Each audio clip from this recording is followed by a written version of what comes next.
G'day guys, and welcome to World of Tanks with the Magnificent Margon.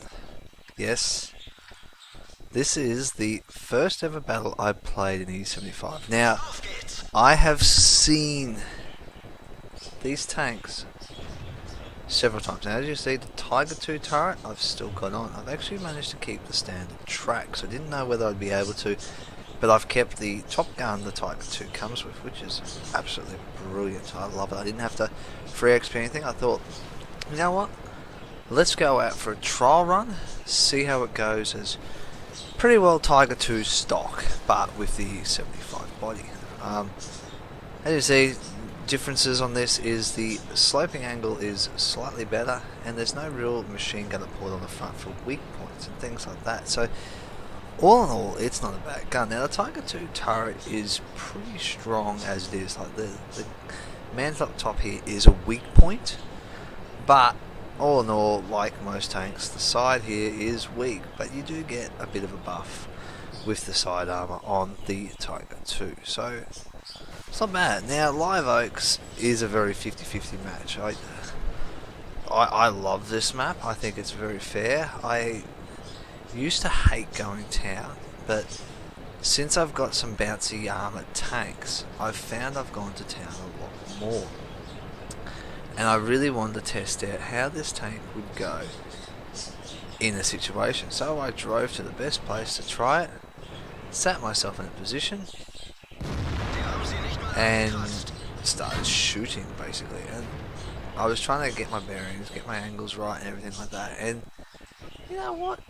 It bounced its first shot. I said, okay, fair enough, luck of the draw. Yep, track 8 that one. There's another bounce. Great, I'm already happy. Now, the E4 there, I bounced a lot of your shots, and I'm sitting here thinking right now, going, this tank is living up to every single one of my expectations. I cannot go really any wrong. Like, so far every shot fired at me is either damage my tracks or bounce. Now whether it's the fact that I've got a great angle on parked at the moment, or whether it's the fact that this tank is just troll with its frontal armor, basically decided it's time to push up a bit. I'm not putting any real effective fire down, and I need to make my presence felt and do some effective fire. Now that was a great shot by the Lurva there. As you can see, I was trying to pick my target. I was scanning over it. Now I know the Lurva is pretty well the same as a probably a bit more like the Tiger 2. So I know I can bounce, but at point blank range, probably with this turret, and I think that's where he was penetrating military. Where did he get his penetrations? No, he got me on the lower points. And probably one maybe over the side of the turret by the way it looks. So, all in all, it's not bad. Now, I saw the 8.8 and I went, you know what, this would be a great test for this tank. And here I am, planting shot after shot after shot into his lower plate. And I went, this is great. This is everything I've wanted in a tank since I started. I thought always heavy tanks, yep, they'll bounce anything. No, it's not about every tank will bounce everything. This tank just has that perfect sweet spot that I absolutely adore, and it works for me. Now I have a lot of respect for tanks. I actually started, as probably most of you know, on the British heavy tank line. So I've played, in my respects, probably a very light heavy tank. The British ones are good, but at the same time, they're probably not the best. Now this is where I overextended myself just a little bit. The turret didn't turn the right way for me and things like that, but that's okay.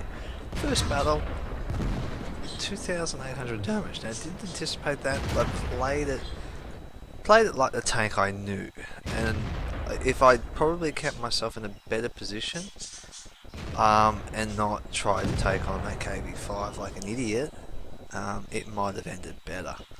And I did overextend myself, and I've left these two by themselves, and that wasn't smart of me. But I got overconfident in the armor of this tank, and then left myself exposed, just that little bit. So that's the way it goes. Sometimes it does happen. You can do stupid things like that. But all in all, like I did actually bounce 2,500 shots or worth of damage in the report after battle, which isn't too bad. I was very happy, despite the fact this is going to be a defeat. As you can see, most of the forces going railway track have pushed through and doing a great job. And what did XVM say for this one? 49%, so it was a pretty even battle. All in all, where we sat before I died, it would probably be that 50-50 battle. E75, I did take it probably a lot more careful in the next game that I played, which is on the Abbey. And it was probably a little bit too careful for me. And I didn't do quite as much damage as I did here. I was quite aggressive in this one, and I wanted to see what its armor could do. And now I've seen it, I am really, really happy. And I don't know, the E75 is living up to its name, at being that tank with the armor that bounces everything. And I'm really, really happy with this. So, if you are struggling with your heavy tanks, I really do believe that the U75 is probably a good tank, and it is tough to get to it. Don't get me wrong. There were moments I almost threw the towel in. When I was playing my Tiger 1, I struggled for a long time until I worked out the sweet spot to bounce. So I got to the Tiger 2, and it came a little bit easier, but not by much. Like the Tiger 2 performed, but it didn't perform until I got the top gun on it, and that's where it just leapt ahead for me, and I went, yep, this is going to be good. Now I'm in the E75, I'm having a lot more confidence, and I've got a lot more respect for my tanks, and I think it's the right time, and I do enjoy it.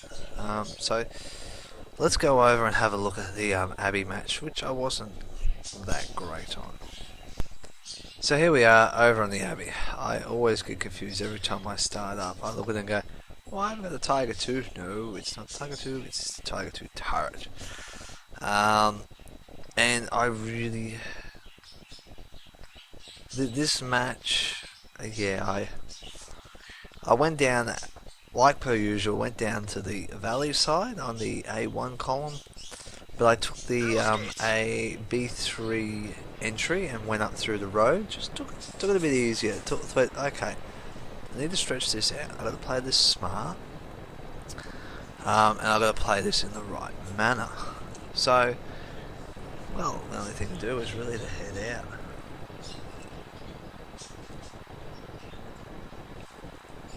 Now, while I was heading out, things were going through my mind. Now, I've looked at the team list. Win ratio, yeah, is pretty good, 57.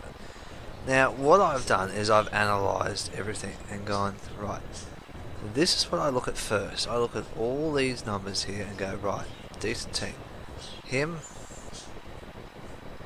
is probably that's the low point, the T21. That's okay, it's probably his first time around.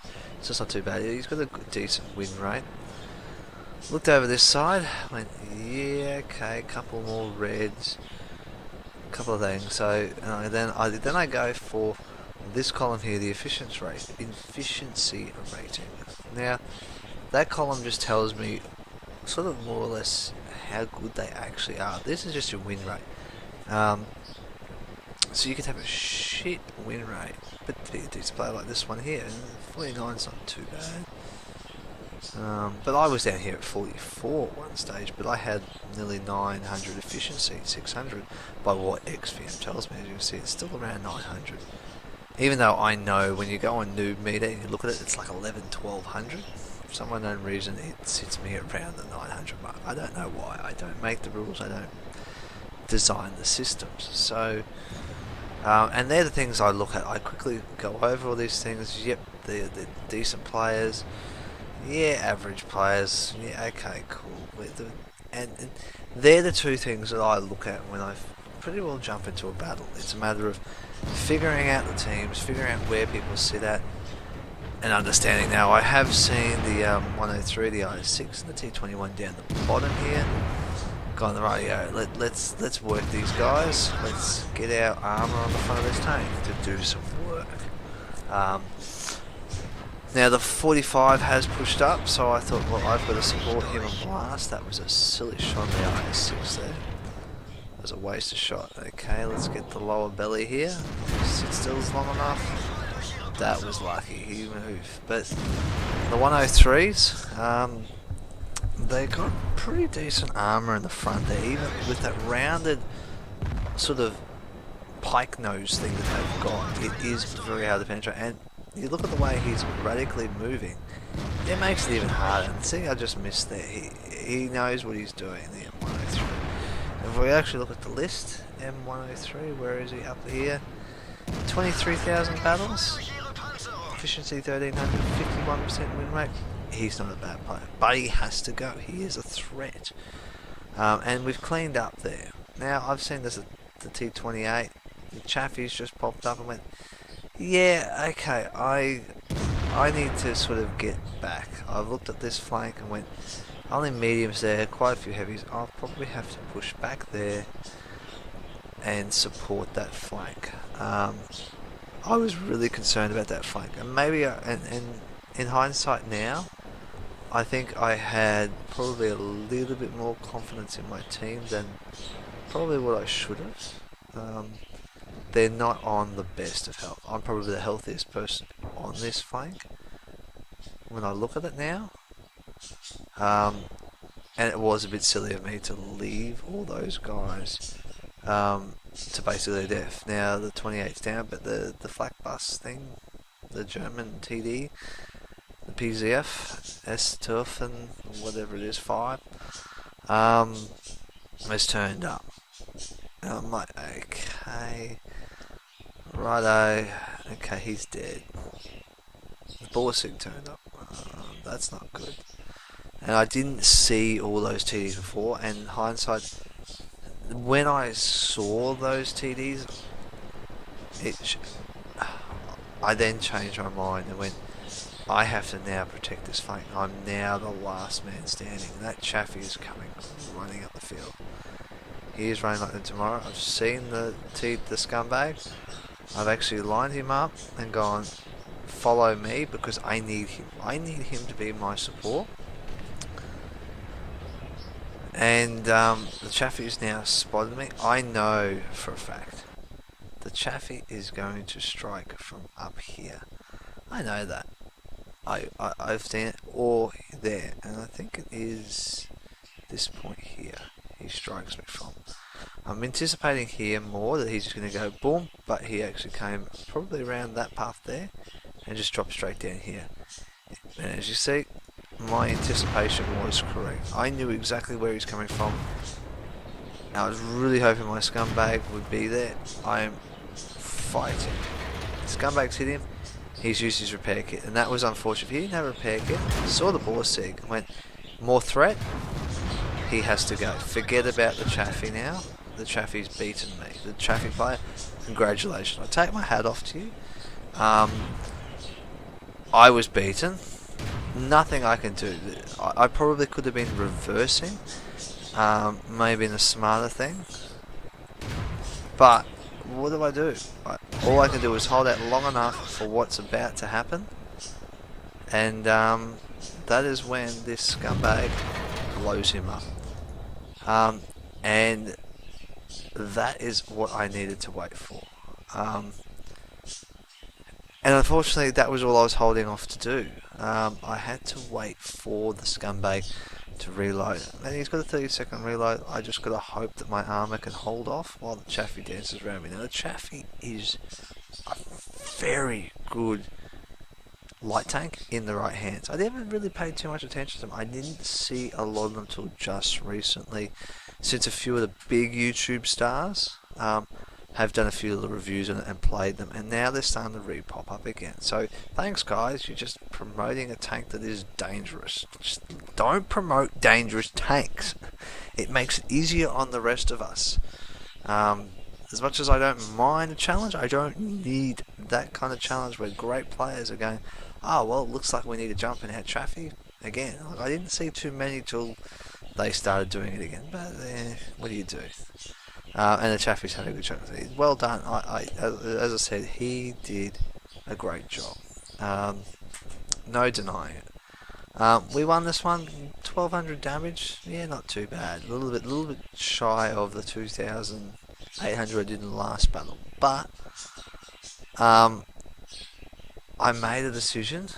It was probably the wrong decision in this instance. I probably should have kept supporting this flank, kept pushing up, but I looked at the other flank on the map and went, oh bugger, I'm gonna have to go help those guys. And it's put me in the wrong position. But thankfully the M12, once again another fairly decent player, paid attention to the written text on the left hand side of his screen, probably saw the map too and went, okay, time to help out. And without him in the position to shoot that Chaffee and support me, it would have been probably a different game maybe. That Chaffee could have rolled up, the Borsig could have come through, and it may have made a different outcome. The Chaffee would have been on very good high health. It was pretty my first shot didn't hit him. If my first shot didn't hit him, it could have been different. He could have been dead. I could have actually probably still been alive. Hit the Borsig, pushed up on this flank, and approached it in a different angle. And it could have gone a multitude of different ways if little things had happened. And that's what I take from this battle. I learned that it's not about trusting the people on your team. Maybe sometimes you're just going to have to be the force and lead the assault. And I was probably the one with the most health and the strongest position to actually keep going forward. And I didn't. And I just made a different decision at the time. I look back now and probably go, yep, not the right decision, but that's okay. I have to make the decisions at the time, in the moment, and I didn't have that much time to analyse it. And by the time, as you saw, in the 30 seconds it took me to get up here, the battle had completely changed. The tables had turned, and this side became the weak side, and I didn't read that one until basically now. So yeah, E75, I do enjoy this tank. I was concerned I was going to have to use some free XP to unlock the turret and the tracks. Don't need to. I've got all my modulars on, as well as the top Tiger 2 gun. Tiger 2 turret's not too bad, so yeah, I'm happy with this tank as it is. I'm not going to have to free XP anything. I'm just going to grind it out slowly, take my time about it. I am waiting for Kaz to catch up, so I've got my IS-3 to play, and I've got my T28 Prot to play, along with my Scumbag. Now my Scumbag, I'm just double starring, so it's fine, it doesn't bother me. It's just a bit of laugh for me playing that one. There's also my VK30P, which is working up the mouse line. I'm only just doing whatever on it. Plus my Jap. Now the Jap is giving me grief. That STA1, it's trying to get the 160, I think, thousand XP to get the Type 61 is killing me. I just look at it and go, why? Why is it so much when you look at the other lines and it's like 120? Why do I have to get another extra 40, maybe even 60,000 more just for this tank? And I enjoy my Japanese tier 8 tank, medium tank. It doesn't come into its play till you get the top gun. If you can free XP the top gun, do it. If you can't, like I pursue through, it's a tough road. It is really tough because that tank lets you down so much by not just having the alpha damage and penetration you need when you get a top gun. And yeah, it's been tough. I ignored the engine just to get the gun. Whereas Kaz got the engine and didn't get the gun, and he grinded up to get the gun, and it was a slog. And it is tough. I recommend probably with the Japanese one, the Chiri. It is a tough road, particularly that STA one. Some people can just do it. I think after I grinded past Carnarvon and Conqueror to get my FV215B, along with the Black Prince grind and the Churchill 7 grind and the Churchill 1 grind, I can't take grinds like that at the moment. I played tanks pretty well solid for a couple of weeks to do that. So, oh god, I've waffled on for I think long enough about different things. I don't know. I should talk about these things in my waffle pan, but I don't. So, what do you do? When you can talk, you talk, and that's what happens with me. I get carried away sometimes, and ask any of my work colleagues if they do watch this. They know I can just waffle sometimes, and always think of a new subject. So, yeah, like, subscribe, comment. I haven't had really a comment for a little while now, so if you wish to comment, please do. As I said, these are the first two battles I've played in my E75. Probably a lot more to come. It is a great tank, and I'm expecting to have some good games. And I can feel, and I'm probably getting another ace tanker in this one, but it's going to be hard because there are a lot of people playing this one. So you never know. I might just have that brilliant game like I did with the end of the Tiger 2. So, as I was saying, like, subscribe, comment, emails there. World of Tanks replay, I recommend you use it if you want to share your videos and things like that. I use it occasionally when I have some great games. I put them up on there, so if it hasn't made my YouTube yet, it is on there, sort of thing. What else? Facebook page. Not many people have joined me there, so if you want to join me there, that'd be great. I do post all my videos daily on there, along with sometimes some more interesting information if I find it or stumble across it through some of the other forums and pages that I do read. So yeah, outside of that, guys, happy hunting, and I'll catch you on that battlefield.